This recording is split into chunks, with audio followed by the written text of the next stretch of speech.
Boss కి మీరు ఏ intention తో వెళ్ళారు? అంటే ఎవరితో కలవలేని మనస్తత్వం మీది, ఏ కమెంట్ తీసుకోలేని మనస్తత్వం, సో ఎక్కడ ఇవ్వలేదని మీకే తెలుసు. సో ఒక క్లోజ్డ్ రూమ్ లాగా ఉంటుంది, మీకు తెలియదు కెమెరాస్ చూస్తున్నాయి. సో అలాంటి చోట అన్నోన్ పర్సన్స్ తో ఉండాలి. సో అలాంటి ప్లేస్ కి వెళ్ళాలని ఎందుకు అనుకుంటున్నారు? బిగ్ బాస్కి మీరు ఎందుకు వెళ్ళారని మీరు అడిగారు కదా, రకరకాల మనుషులు ఉంటారు. నేను నాకు చాలా క్లియర్ డెఫినేషన్ ఉంది. ఏంటంటే బిగ్ బాస్ అనేది రియల్ జీవితం, మన బయట కనపడే 100 సంవత్సరాల జీవితం. ఇంతకుముందు కూడా చెప్పడం జరిగింది. నిజ జీవితంలో మనం ఏదైతే ఉందో, ఓకే, అక్కడ కెమెరాస్ ఉండవు. సో మాస్క్ వేసుకుని ముందు ఒకటి మాట్లాడి వెనక ఒకటి మాట్లాడటానికి సాధ్యపడుతుంది. కానీ బిగ్ బాస్ హౌస్లో కెమెరాస్ ఉంటాయి కదా. ఒక 100 సంవత్సరాల జీవితాన్ని 105 రోజుల్లో లేకపోతే 115 రోజుల్లో ఒక చిన్న కేస్ స్టడీ లాగా మనుషులు వాళ్ళ మనస్తత్వాలు స్వభావాలు తెలుసుకునే ఫార్మాట్. నన్ను నేను తెలుసుకుందాము, ఓకే, ఎక్స్ప్లోర్ చేసుకుందాం, నేనేంటో తెలుసుకుందాం అని. అండ్ మోర్ ఓవర్ ఒక బిగ్ బాస్ అడ్మైరర్గా నేను ఆ షోలోకి వెళ్దాము. నేను అంతకుముందు సీజన్స్లో అరే వచ్చే కంటెస్టెంట్స్ సరైన కంటెస్టెంట్స్ రాలేదు, ట్రూ డిజర్వింగ్ కంటెస్టెంట్స్ రాలేదు, విన్నర్ క్వాలిటీ మెటీరియల్ రాలేదు, ఫేక్ ఉన్నారు, మాస్క్ వేసుకున్నారు, వాళ్ళు ఉండాలి కదా. గెలిస్తే గెలుస్తాం, గెలవకపోతే గెలవపోయాం.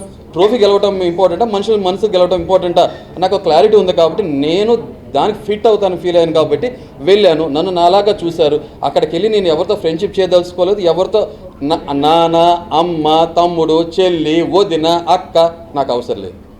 నాకు ఏమున్నా సరే నా మనసులో పెట్టుకుంటే బయటకు వచ్చినాక రియల్ ప్రూవ్ చేస్తాను. ఎందుకంటే బిగ్ బాస్ హౌస్లో నామినేట్ చేసిన బస్ హౌస్లో నామినేట్ చేయాలి, గెలవాలనుకోవాలి. నిజంగా నేను నా తమ్ముడో ఫ్రెండ్ అనుకుంటే నేను ప్యూర్గా నామినేట్ చేయలేను కదా. ఈ పదజాలం రాదు కదా, ఇంత స్ట్రాంగ్గా మాట్లాడలేను కదా. అక్కడ బిగ్ బాస్ అంటారు కదా, నామినేషన్ సీరియస్ తీసుకోండి, సీరియస్గా మాట్లాడమంటారు. మీకు కూడా సీరియస్గా ఉంటే భలే బాగుంటుంది మసాలా. ఇద్దరు కూర్చొని ఫ్రెండ్లీగా మాట్లాడుకుంటే మాత్రం మీరు ఆగరు. కొట్టుకుంటే మాత్రం బైక్లు, కార్లు ఆపేసేసి మొత్తం రోడ్ ఆపేసి చూస్తారు కదా. మనకు ఆ మసాలానే కదా కావాల్సింది. అరే నేను ఆ మసాలా కాదు, నేను జెన్యున్గా స్ట్రైట్ ఫార్వర్డ్ క్లారిటీ ఉంది, నాకు ఆ విజన్ ఉంది, అలా ఉన్నాను. అలా ఉంటే ఇలా ఎందుకు లేరు అని అంటున్నారు. సో నేను ఫ్రెండ్షిప్ చేయడానికి వెళ్ళలేదు, ఫ్రెండ్స్కి ట్రోఫీ ఇవ్వడానికి వెళ్ళలేదు. ఆర్గానిక్గా ఫామ్ అవుతే ఆర్గానిక్గా ఉన్నాను. సుమన్ శెట్టి గారితో నచ్చారు. ఎవరికైతే వీక్గా ఉన్నారో, లేకపోతే ఇన్ఫీరియర్గా ఉన్నారో, లేకపోతే ఇంట్రోవర్ట్లో ఉన్నారో వాళ్ళ పక్షాన్ని నిలబడ్డా తప్పు జరుగుతున్నప్పుడు ఎగనెస్ట్గా ఫైట్ చేశాను. అలాగే ఉన్నాను. మీరు అదే చూసారు. అదే మనిషిలో నాకు తప్పు అనిపించిన నామినేషన్ అదే పాయింట్ పెట్టాను. ఫ్రెండ్షిప్ ముసుగులో నేను వాళ్ళు కాపాడలేదు, సేవ్ చేయలేదు, జెన్యూన్ ఉన్నాను. మా మదర్ అయినా మా ఫాదర్ అయినా సేమ్ ఇలాగే ఇదే పర్స్పెక్టివ్తో మాట్లాడతా. మా మదర్ ఫాదర్ అంటారు, నేను నేను అమాసాలు మోసి కని పెంచినప్పుడు మా తప్పు అయితే అంత హార్ష్గా ఎందుకు మాట్లాడతావు? తప్పే కదా, ఎవరైనా తప్పేగా. అదే చేశాగా, అయిపోయింది. మీకేం కావాలి? ట్రూగా ఉండేవాళ్ళు కావాలా, బటర్ పూసేవాళ్ళు కావాలా, నవ్వుతూ ఫేక్గా నటించేవాళ్ళు కావాలా? అలా అనుకుంటే నెక్స్ట్ టైం రియాలిటీ షో పోతుంది. నేను ఇంకో విషయం చెప్తున్నా, బిగ్ బాస్ అనేది నాకు గేమ్ షో కన్నా కూడా బిగ్ బాస్ అనేది రియాలిటీ షోగా ఫీల్ అయ్యి రియల్గా ఉన్నా.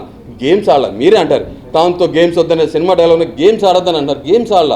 టాస్క్లు ఆడటానికి నేను రెడీ. గేమ్స్ ఆడటానికి ప్లానింగ్ అండ్ ప్లాటింగ్ స్కెచ్లు వేయడానికి నేను రెడీ కాదు. నాకు నా అలా ఉన్నాను, సింపుల్.